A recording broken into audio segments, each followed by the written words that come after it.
అడవిలో ఒక గొరెల్లా ఉండేది.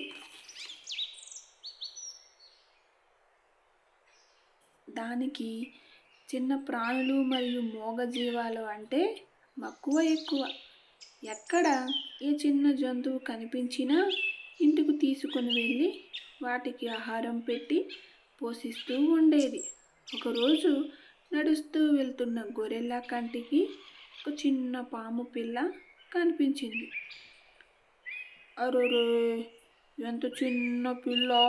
పాపం, వాళ్ళ అమ్మ ఎక్కడుందో ఆకలిగా ఉండి ఉంటుంది. ఇంటికి తీసుకొని పోతాను, పాలు ఇస్తాను. రావే బుజ్జి పాము పిల్ల, మా ఇంటికి వెళదాం అంటూ దానిని తన ఇంటికి తీసుకొని పోయి పాలు పెట్టింది.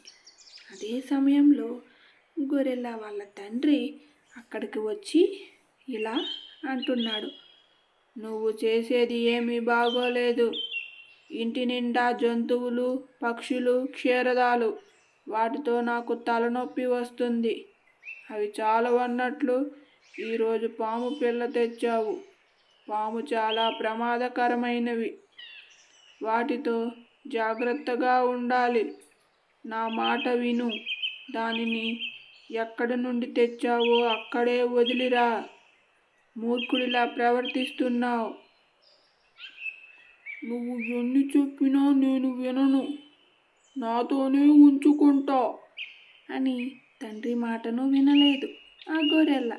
కొన్ని రోజులకు ఆ పాము పిల్ల పెద్దగా అయింది. వాటికి కూరలు కూడా వచ్చాయి. ఒకరోజు గొరెల్లా నిద్రపోతున్న సమయంలో కాటు వేసి వెళ్ళిపోయింది. బాధతో కొట్టుకున్న గొరెల్లా పరిస్థితి చూసిన తండ్రి వైద్యుణ్ణి పిలిచి నయం చేశాడు. చివరికి గొరెల్లా ప్రాణాలు నిలిచాయి. అప్పటి నుండి చేసే పనులు తెలివిగా, ఉపయోగపడేలా ఉండాలి అని నిర్ణయించుకుంది ఆ గొరెల్లా.